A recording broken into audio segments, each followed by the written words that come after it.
Hoy vamos a hablar acerca de nuestro proyecto final, el cual es un hidrogel con desloratadina y nanopartículas de quitosano para adherencias abdominales de manera in vitro.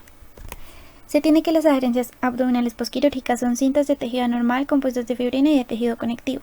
Esto se forma a causa de un proceso de cicatrización y reparación del tejido abdominal como consecuencia de un trauma peritoneal y una excesiva intervención tisular o una hemóstasis mal realizada. Esto genera la llegada de células fagocitarias, las cuales actúan como cuerpo extraño. En este tiempo se da la liberación de histaminas por los mastocitos, lo que lleva a una vasodilatación y exudación del líquido compuesto por proteínas.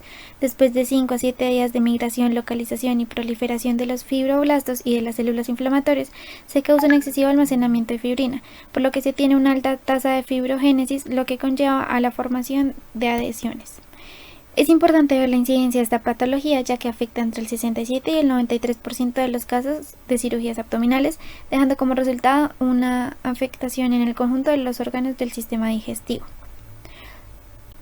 Esto produce efectos secundarios como la obstrucción intestinal, que afecta entre el 60 y el 85% de los pacientes, las mujeres con infertilidad, que afecta el 20%, y un dolor pélvico crónico, que afecta el 40%.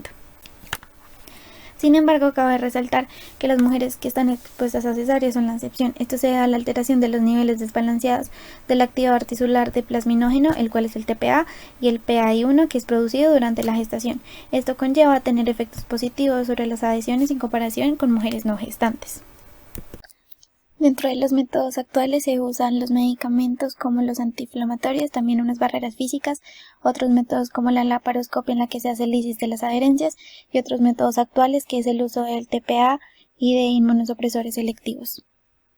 Para este proyecto se tiene la hipótesis de que el hidrogel tiene mejor biocompatibilidad, además de tener reconocimiento celular. También se tiene que la desloratadina impide la liberación de mediadores inflamatorios.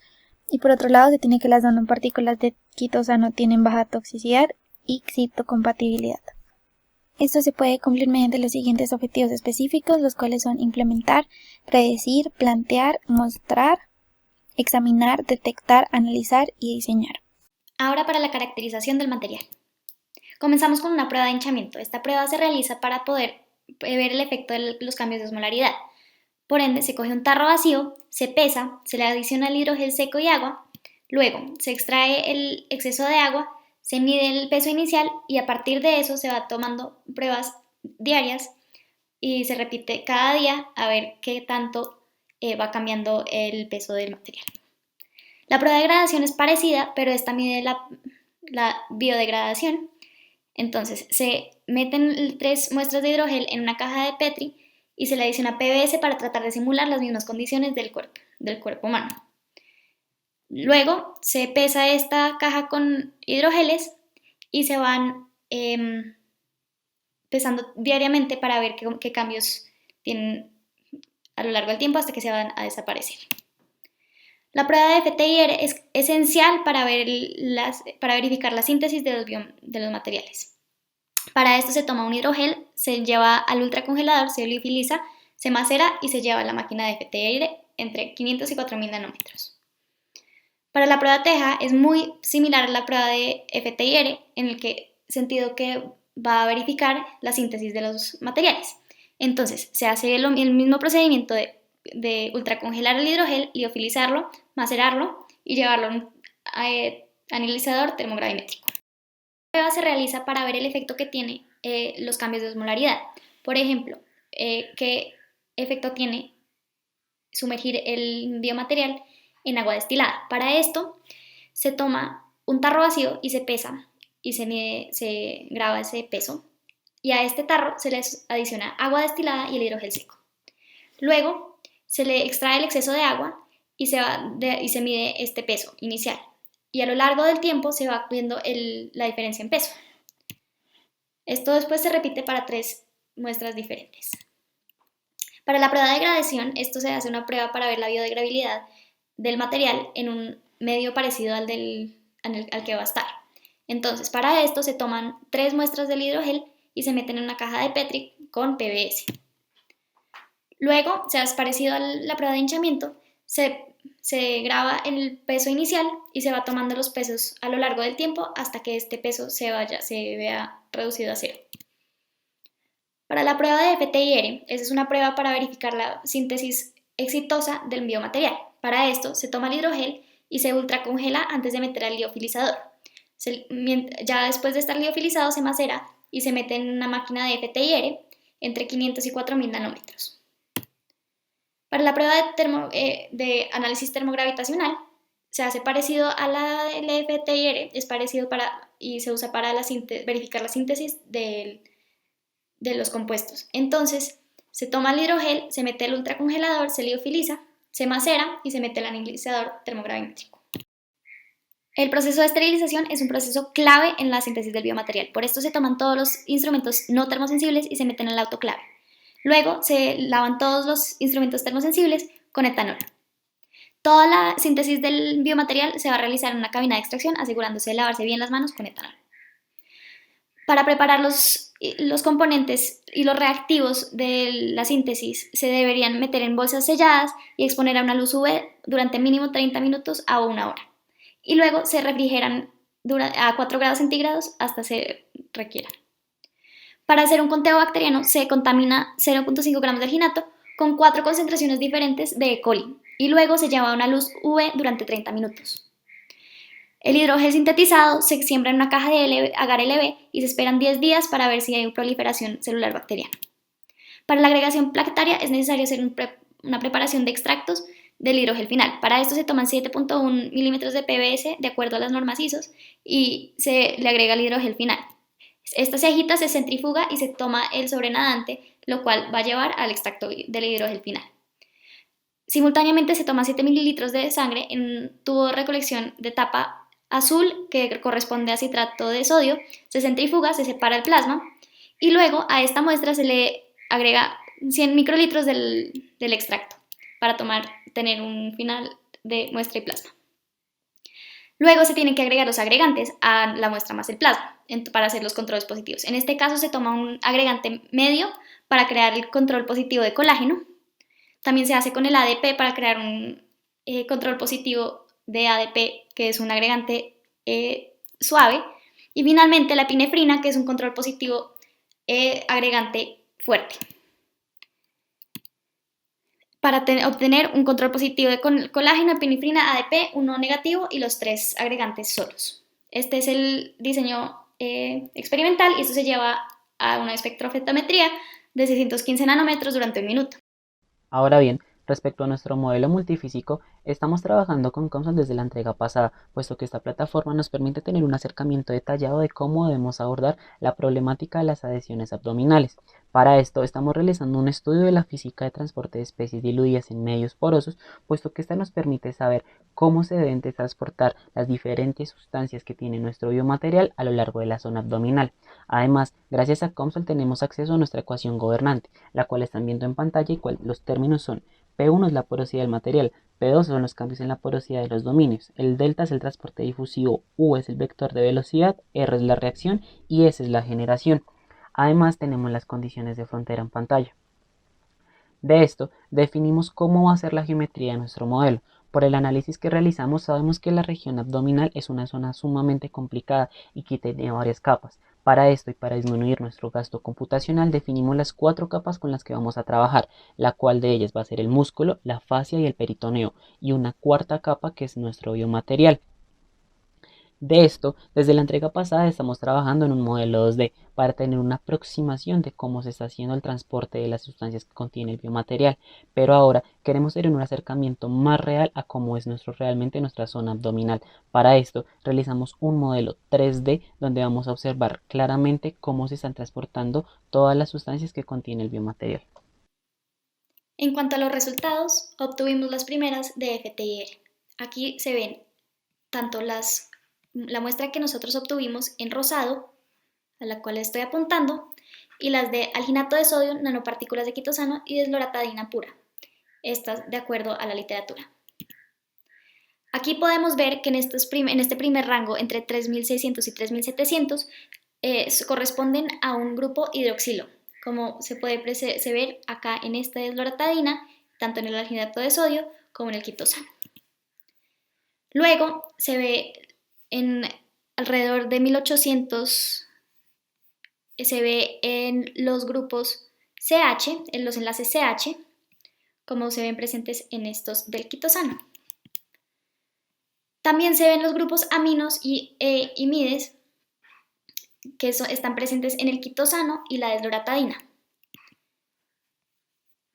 tanto como los dobles enlaces entre carbonos, que se ven como en el rango entre 1200 y 1300, que están presentes aquí en la desloratadina, y finalmente los enlaces C-O-C, que están presentes tanto en el alginato de sodio como en el quitosano.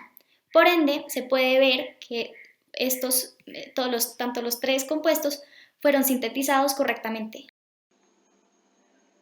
Ya para las pruebas de agregación plaquetaria, como primer paso se tiene la preparación del extracto. Para esto nos regimos por la norma ISO 10993, el inciso 12, donde se mezcla PBS con el biomaterial, el cual se agita durante 24 horas y posteriormente se centrifuga. El sobrenadante de este es el extracto que utilizaremos para las pruebas de agregación plaquetaria. Para la parte de la preparación del plasma, se centrifuga la sangre y se separa el sobrenadante, que es el plasma. 100 microlitros de plasma se mezclan con 100 microlitros de la muestra. La muestra se encuentra en un tubo de tapa azul, puesto que contiene citrato de sodio, que es un anticoagulante que permite la separación de componentes sanguíneos sin quelar el calcio, que es necesario para la cascada de coagulación. Como controles se utilizará el colágeno, la epinefrina y el ADP. El procedimiento es el mismo para los tres controles. 50 microlitros del control más 50 microlitros de la prueba, que se utilizan como controles positivos del colágeno, de la epinefrina y del ADP. El que mayor efecto tiene es la epinefrina, seguido por el colágeno, y el que menor efecto tiene es el ADP. La disposición es mostrada en la imagen y se realiza una espectrofotometría durante 1 minuto. Esta como tal ya es la prueba de agregación plaquetaria.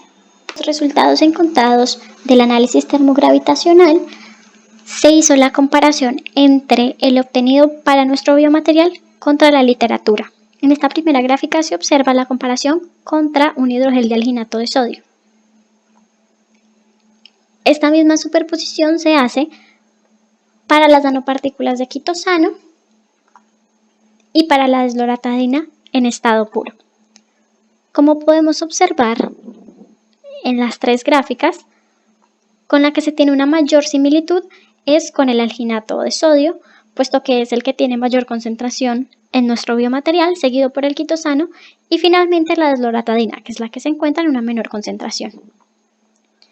Los resultados de la esterilización se hallan simplemente por un conteo bacteriano, donde el hidrogel esterilizado no presenta concentración de microorganismos. Esto garantiza que los métodos de esterilización planteados para este proyecto son los correctos. Los resultados de la agregación plaquetaria se comparan contra los controles que se pasaron por espectrofotometría. Para esto, el hidrogel tuvo que ser expuesto a plasma rico en plaqueta y se incuba a 37 grados por 1 hora. Observando, se ve que tiene un comportamiento muy similar al que se da por el control positivo de ADP. Esto significaría que la cascada de coagulación se activa por una vía extrínseca, simplemente por daño tisular, y que en general no induce la actividad plaquetaria. Para la parte de trombos, de igual manera se tiene que no se aumentarían las complicaciones, y para la desloratadina, que como tal su función es impedir mediadores de inflamación y reclutamiento celular, se esperaría el comportamiento ideal. Y sabiendo que nuestra geometría ya está construida, procedemos a hacer un análisis de convergencia, en el cual empezamos a ver el tipo de malla y observando la concentración final de nuestro sistema para observar desde qué malla el valor converge a un valor. Por esto, en el caso del hidrogel, observamos que desde la malla normal en un valor de 2,9 el valor converge, y en el caso de las nanopartículas el valor converge a 0,1 siempre. Por tanto, se selecciona la malla del hidrogel y de las nanopartículas en el caso de la malla normal, puesto que en este se produce el menor gasto computacional. Y en la siguiente gráfica, como estamos observando, este es el comportamiento de las dos concentraciones. Como lo ven, el hidrogel llega a un máximo de 2,9 y en el caso de las nanopartículas llega a un máximo de 0,1. Por esto, como les había mencionado, decidimos trabajar con una malla gruesa. Ahora bien, también tenemos que hacer un análisis de sensibilidad, donde tenemos que observar cuál de todos los parámetros de nuestro sistema es el más sensible. Para esto, hacemos un análisis de tanto la concentración inicial, la porosidad y los coeficientes de difusión de tanto el hidrogel como de las nanopartículas, variando el parámetro tanto a un -30 y a un +30%, sacándole su respectiva desviación estándar para así analizar cuál de ellas es el más sensible. De esto encontramos que la concentración inicial del hidrogel es el dato más sensible. Ahora procedemos a hacer un estudio temporal, en el cual tenemos dos gráficas. El primero de ellos es el tiempo cero, donde la concentración de tanto del hidrogel como de las nanopartículas está concentrado en ellos y aún no se ha difundido en ninguna de las capas. En la segunda imagen observamos cómo transcurridos 800 segundos ambas sustancias se han empezado a liberar del hidrogel y de las nanopartículas, observando que la mayor cantidad de este está llegando a la zona del peritoneo y parcialmente a la fascia y al músculo, lo cual nos hace un plus a nuestro modelo porque en la zona peritoneal es donde queremos donde llegue principalmente las sustancias que contienen el biomaterial. Ahora, en pantalla estamos observando el estudio temporal del hidrogel en específico, donde observamos cómo se está difundiendo a lo largo del tiempo la sustancia que éste contiene. Y lo mismo para el caso de las nanopartículas, donde estamos observando cómo el medicamento que contiene este está siendo liberado. Además de todo esto, toca mencionar que el artículo guía es el que están viendo en pantalla, pues este en primera instancia nos dio una aproximación de cómo debía de ser nuestro modelo en 2D. En este, gracias al modelo que teníamos anteriormente, pudimos conocer cómo debía ser la aproximación, cómo debía ser nuestra geometría. Ahora los valores son muy diferentes a los que tenemos en un principio con el artículo, porque estamos usando un modelo en 3D, pero que igual forma nos ayudó mucho en la comprensión de nuestra problemática. Para finalizar, se tienen las conclusiones, en donde se implementaron los protocolos para garantizar la esterilidad del biomaterial. Se tiene que el modelo 3D tiene una mejor aproximación que el modelo 2D. También se hizo la caracterización biológica y la física. Con el TGA y el FTIR se pudo analizar las características del material.